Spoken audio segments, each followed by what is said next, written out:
Alright, guys, today we're gonna be reacting to I really respect Germany for this. And this is, I think, is a response to the controversy that happened a couple days ago.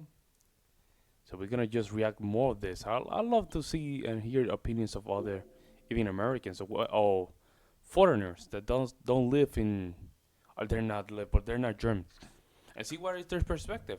It's a couple minutes long, so just hold on tight. We're gonna just go and jump in. So make sure you like to subscribe. Go to the Discord. Links in the description. Let's jump in.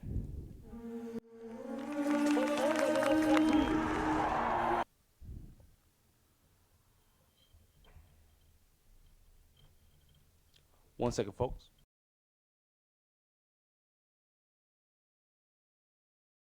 Das ist die Botschaft des heutigen Tages. Wir werden uns wehren.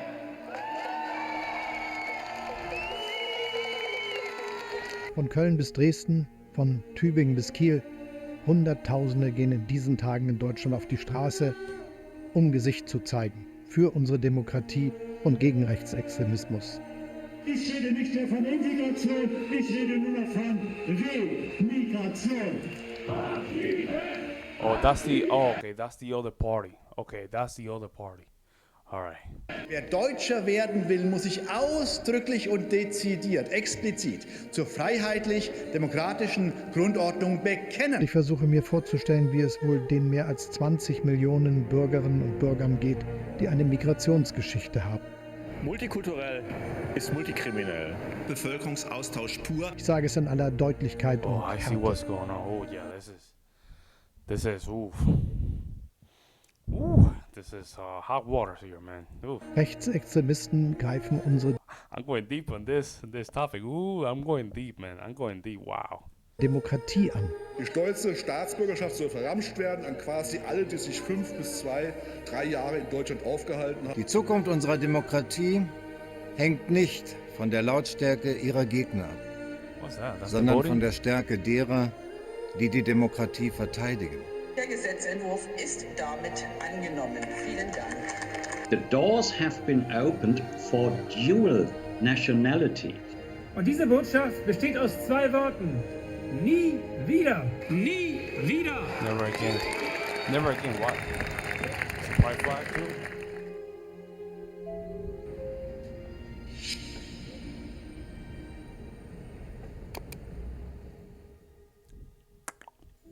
Hi everyone, welcome back. It's crazy to think how time has flown and that it's actually been 7 months since I've talked about Germany's citizenship reform. This past summer, sometime around July, was when we all thought that this bill on dual citizenship was going to be decided in the German parliament. But then, without really much of an explanation, it was delayed. And delayed. And then in November of last year, we all thought, okay, finally, this is it. They're going to do the first reading in the Bundestag. And then quite literally at the last moment, it was pulled from the docket. And the period from mid-November to mid-January was extraordinarily contentious here in Germany.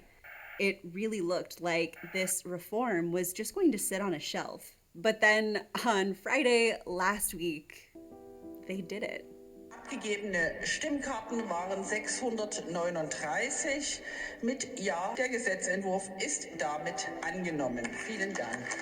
Yeah, families like mine finally have a path towards dual citizenship here in Germany.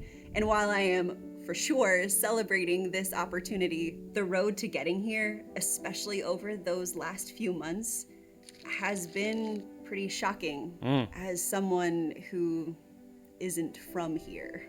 But I think any real discussion about this law and what it means that ultimately we need to look back on the road that got us here. We need to understand how this new reform compares to existing citizenship regulations in other European countries. We also probably should dispel some myths about who this opportunity applies to, and ultimately talk about what comes next. And to start that story, we're gonna need to back up just a little bit. Okay, let's back Wir up. brauchen mehr denn je den Mut und den Zusammenhalt, den Europa immer gerade dann bewiesen hat, wenn es darauf ankam. So, for really the past decade or so, Germany has had pretty friendly policies towards expats, immigrants, migrants, and asylum seekers. Everything.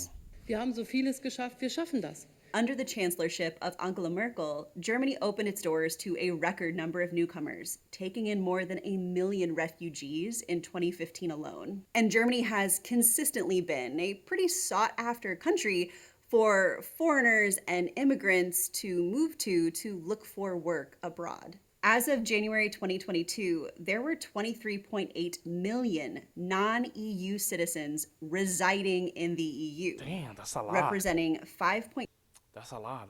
Wow. of the 27 nations bloc's 447 million inhabitants. Damn, However, at the end of 2021, approximately 5.7 million of those non-EU citizens had already been living in Germany for at least 10 years. The number of naturalizations in Germany in proportion to the number of non-citizens who have lived in Germany for at least 10 years is persistently low. In short, when you look across Europe, Germany, by comparison, had pretty low naturalization rates. Why? Well, for starters, Germany's citizenship and naturalization laws are comparatively restrictive amongst its peers. The fact of the matter is, the majority of EU countries Let's see. Dual citizenship by naturalization. Dual citizenship accepted. Okay. I see. Germany is very low. Okay. allow dual citizenship. And in addition to requirements around language, employment, conduct, and integration, their current laws only ask that applicants have genuine ties to the country by living there for at least 5 years. In contrast, Germany found itself amongst a smaller cohort of other EU member states that did not allow dual citizenship for non-EU nationals. In other words, if you weren't from Europe, dual nationality was not a possibility for you in Germany. In addition, German law also generally required a minimum of 8 years of residence before naturalization would be possible for the majority of applicants. And these two things together resulted in millions of people who had been living in Germany for a very long time. So basically, they're basically just whole. I don't know how to explain this, but they're basically in a position of just waiting in the loophole of Neverland, kind of a thing. Had been paying taxes for years, had been a part of society for years, yet could not be fully functioning members of their community. They could. Now the question is, let me just ask this question before the comment section goes crazy.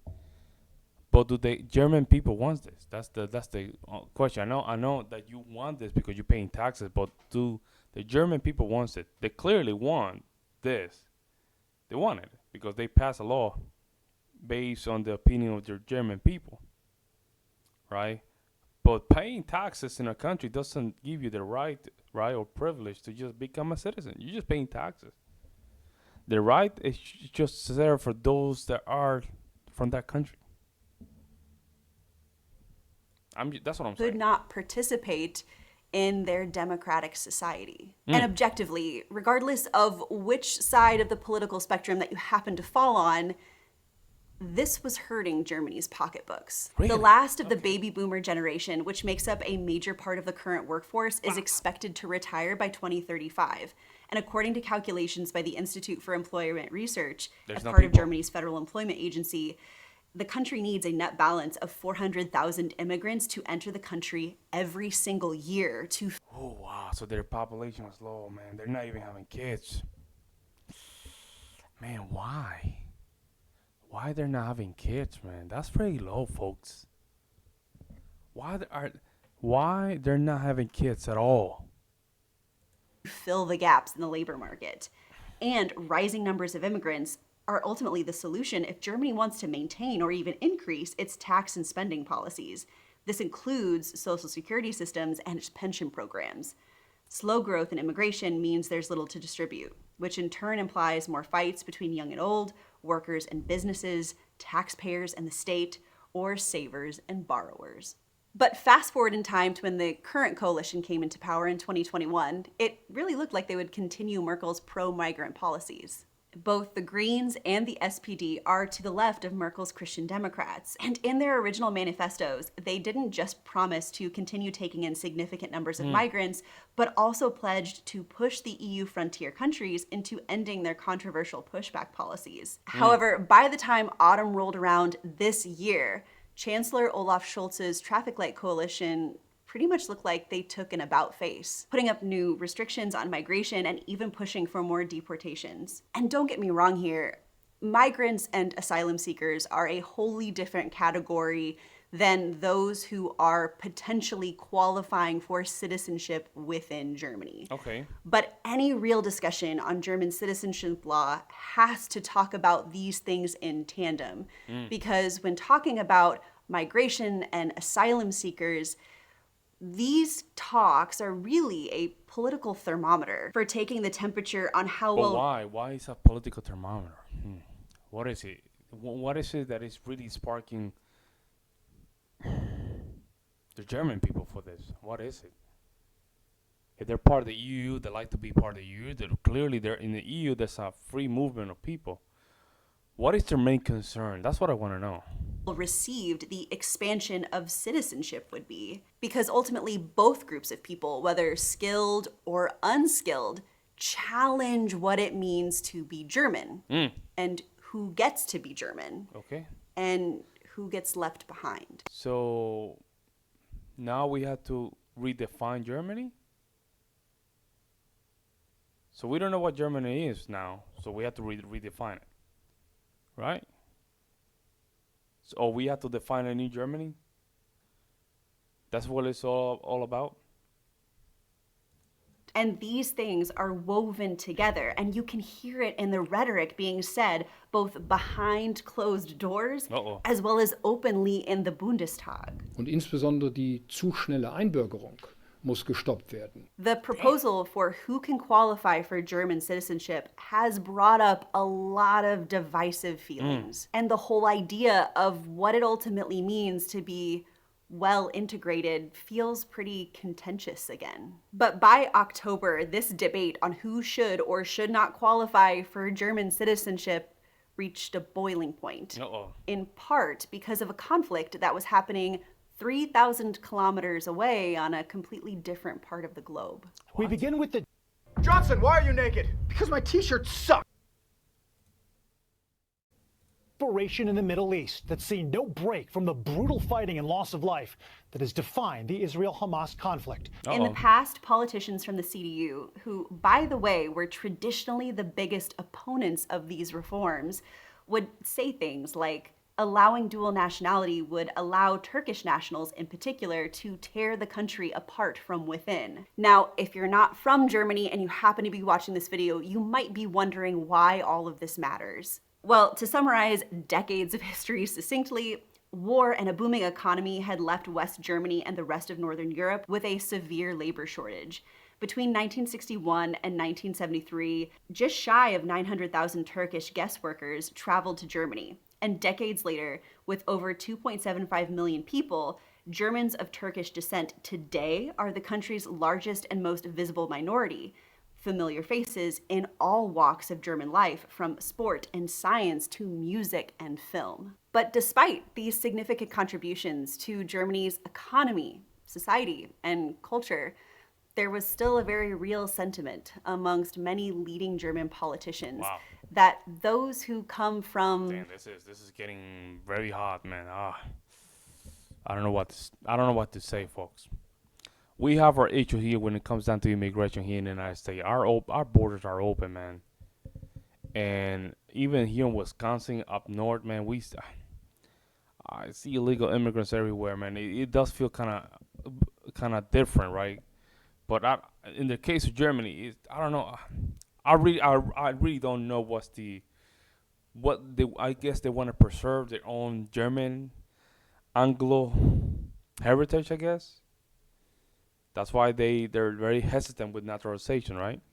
Traditionally Muslim countries just simply didn't belong. that they didn't hold German values and that ultimately they weren't well integrated. And even at the more extreme end, there were implications that some of these groups that wished to gain German citizenship were linked to terrorist organizations or authoritarian leaders in their countries. Wow. So if you fast forward to the end of last year, Germany's history, modern migration, and conflict all sort of coalesced around this same conversation that was happening in tandem around citizenship reform. A sizable presence of those with a migration background attended many pro-Palestine gatherings in Germany. And in large, that's because there's a significant support for the Palestinian cause amongst the Turkish communities. Recently, there have been instances, such as what happened in Berlin's Neukölln district, which has a large Turkish population, where there were clashes with the police, as well as violence and anti-Semitic chants. But there have also been a lot of peaceful protests, too. In fact, the vast majority of them are peaceful. However, I think you can probably see that the leap that some took here, in particular some members of the CDU party who took these protests as a kind of canary in the coal mine and used these instances of anti-Semitism to call for a halt on Germany's reform of citizenship law altogether once again. But things got even more politically complicated. So they did pass a law, right, for having a dual citizenship. Now the question is, right, how much support the other side will get after this, right? Because I just, if that's the problem, is you have to see when it comes down to tendencies, right?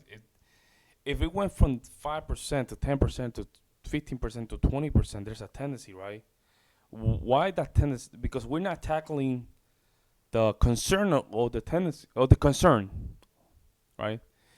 But based on what I'm reading here and seeing a lot of these videos, they don't want to just say it, but it's because it seems like Germany, some regions of Germany, what they want to keep things as Anglo-German, right? I don't know. And I don't know how this thing is going to just develop. I'm just here getting this info here.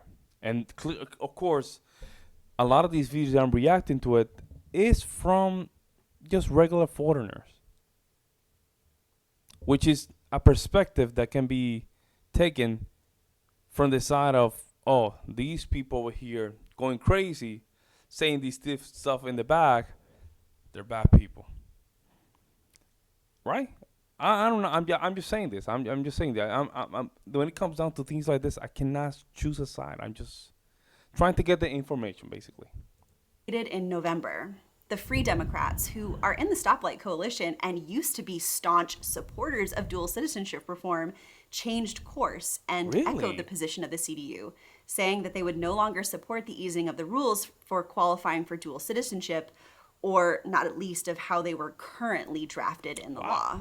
They basically said that there needed to be tougher rules and a tougher crackdown on anti-Semitism in particular. And here's the thing, I personally don't disagree with them. Hate and bigotry in any form is abhorrent. And given Germany's history with anti-Semitism, I can very much empathize with a government who wants to be very careful in making sure that those sentiments don't take root in this country again. I mean, listen, quite frankly, I come from a country where I wish our leadership would often be more thoughtful in how rhetoric, not just of what they say, but of what other people are saying that they support, has an impact on their communities and on how inclusive our communities can ultimately be. But it really should be underscored that those of us who wish to hold dual citizenship with Germany already... She went so liberal there, man. So inclusive. She went way, way lefty there, man. Have to undergo criminal background checks, and anti-Semitism is a hate crime in Germany, both on and offline. Wow. Germany already has laws in place that state that anyone who wants to be a German citizen has to respect the sovereignty of international states. And Existenzrecht, or the right of existence for Israel, is part of that. Oh. But Discussions amongst some political leadership within Germany didn't simply just stop with concerns about anti-Semitism, but also tended to take it one step further and say that anyone who wants to have German citizenship should also hold quote-unquote German values. Yeah, one example is the CDU Secretary General Carsten Linnemann, who was what are German values, right? Because now she said at the beginning that what is German and what constitutes German and what can generally be like we have to redefine Germany. Oh man, I'm very confused here, man. Very confused. Very vocal within the CDU, calling for citizenship reforms to be stopped. He said that it had become clear that speaking German and gaining citizenship didn't lead to the appropriate level of integration into German society, but there has to be a line at some point where it goes too far. I mean, think about this tweet from an FDP politician in reverse. Could you imagine stripping... To demand that immigrants respect our values and culture, to want to celebrate St. Mary's Day, Christmas, or Easter in kindergarten and school, and to enjoy Mother's Day craft, or to expect that women are always treated with respect by everyone is neither discriminatory, racist, right-wing, or right-wing radical, nor is Islamophobic. This is devotion to one's own homeland and love for one's own culture. Stigmatizing this is neither progressive or nor progressive. This is regressive and not only leads to the abandonment of a fundamental connection to one's own country and to the loss of one's own identity. What is wrong with that? Away a Jewish German person's citizenship if they didn't agree to observe St. Martin's Day? No. But the thing is that again, this is the problem. This is the problem. See, if you go, let's say, if you go to Jordan and they celebrate, you want to become a Jordan citizen. They say, listen, lady, you want to become a Jordan citizen, you have to leave everything behind. And you have to start practicing what we practice. Or else you don't become a Jordan citizen. You see what I'm saying? Like if you go to a country, let's say I go to, let me just wing it here, Japan, and I become a Japan citizen. Let's say that even though their immigration system is very strong, it's very, very hard to even get a citizenship in Japan. They have to say, well, you have to leave almost everything away in your homeland and just become a citizen of Japan. That means you have to do You see what I'm saying? I don't know, man. No, of course not. That goes against everything we believe that a free democratic society should be. That gives you the freedom of religion and the freedom of belief. And all of this buildup and tension really came to a head at the start of 2024. It was leaked to the press in the beginning of January that senior members of the AfD discussed a quote-unquote master plan for the mass deportation of German asylum seekers and German citizens of foreign origin during a meeting late last year. This event sparked mass public outrage over the next days and weeks. Protests across the country took place where hundreds of thousands stood up for democracy and stood against hate. And so it was within this setting that Germany's drafted law for citizenship reform was finally put for its public reading and vote in the Bundestag. On Friday, January 19th, after a 45-minute heated debate over the 80-page law, members of the German Bundestag voted. 382 members voted in favor of passing the law, 234 against, and 23 abstained. Der Gesetzentwurf ist damit angenommen. And the next few steps from here are really kind of more of a formality. It will next move on to the Bundesrat, where it will be voted on by the 16 states. However, it has been said by Germany's interior minister that this is, again, more of a formality because they have actually drafted the law in such a way to where it will be passed. After that, the president of Germany, Frank-Walter Steinmeier, will sign it into law. And then the civil service personnel will implement it, which should probably be sometime around April. The new law will mean that people who have been a resident in Germany for just 5 years who have passed a B1 language test and passed the naturalization test Should be will German. now be eligible for a German passport. Okay. And importantly, they will also be able to keep their original nationality and have dual citizenship. So for my family, this means that officially myself and my husband Jonathan can apply for German citizenship without having to renounce our American citizenship. Older people and children will also benefit from the new law.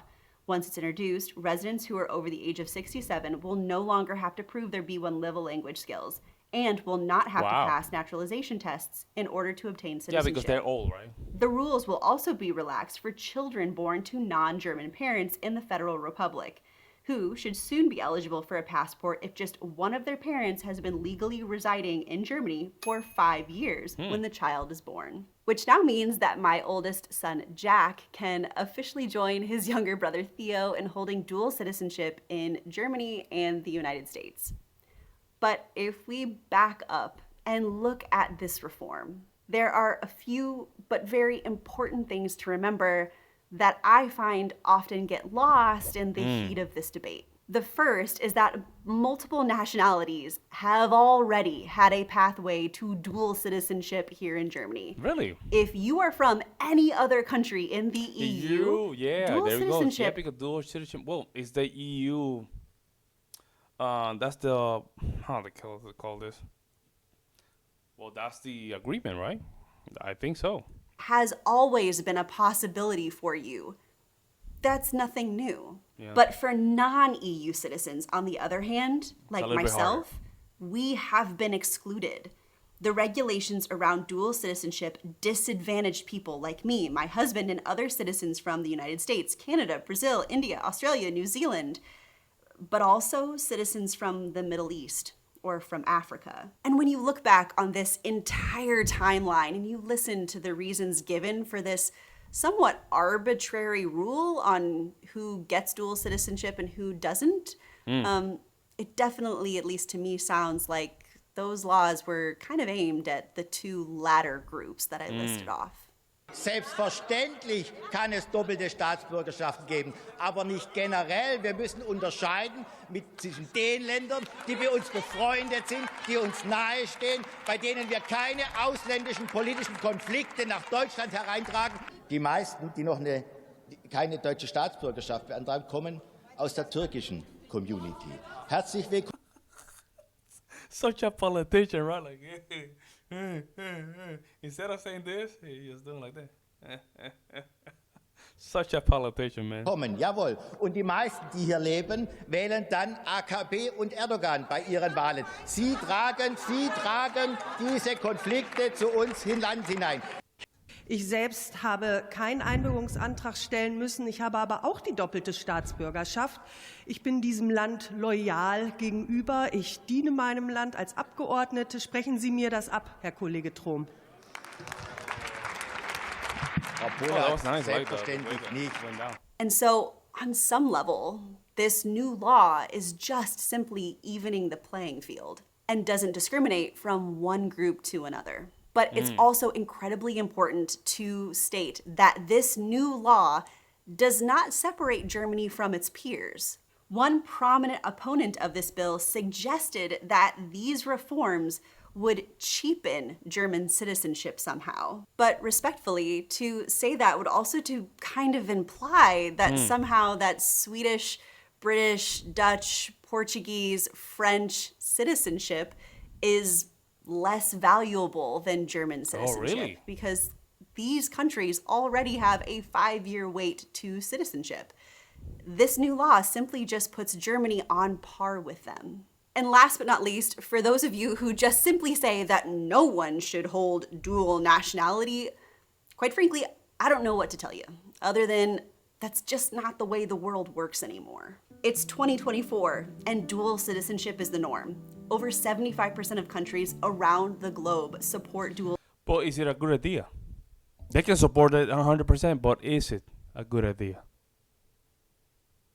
See, let me just play the devil's advocate here. Is it a good idea? That's all I'm saying.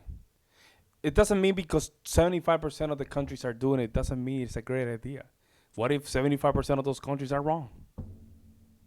including the United States. What if we are wrong? You see what I'm saying? Doesn't mean because everybody's doing it mean that it's correct. Dual citizenship in some way or fashion. Sticking to a single passport or a single residency is an inconvenient and undesirable proposition for many people. But that means that everybody can go to everybody kind of thing. Like they can just. This is like a slippery slope. I don't know, man. And if you want Germany to be a modern, desirable, and attractive place to work and live, this is the path forward. And speaking candidly here, I really am looking forward to the day where I can officially hold 2 passports, one from the US and one from Germany. Because, I mean, it sort of is a physical manifestation of this duality that I feel within my own life. I'm an American. I'm never going to be able to shake that. But Germany has been my home for 5.5 years now. It's where I went to school. It's where we built our home. It's where we're raising our sons.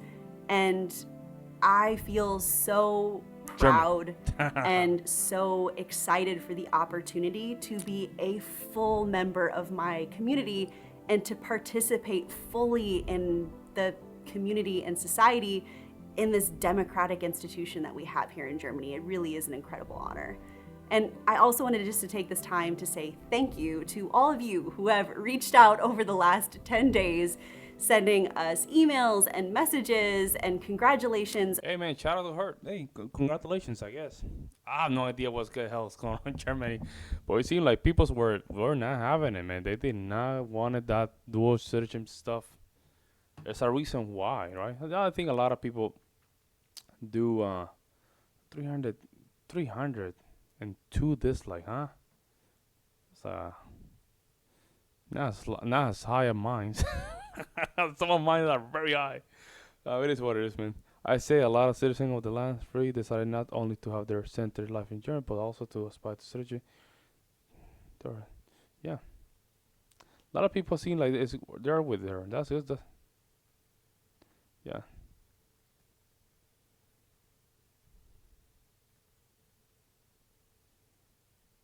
Good for them, man. Hey, shout out to Arnold. He always in my channel. Yeah, hopefully everything go well. Nothing wrongs happen to them in Germany. I have no idea, man. I mean, it is what it is. It is what it is. It can get crazy in Germany. Huh? They were like, oh, very. The politics. I have no. Germany's politics is not my strongest suit, but I'm open to learn about it. Right. It's a little bit different than the United States.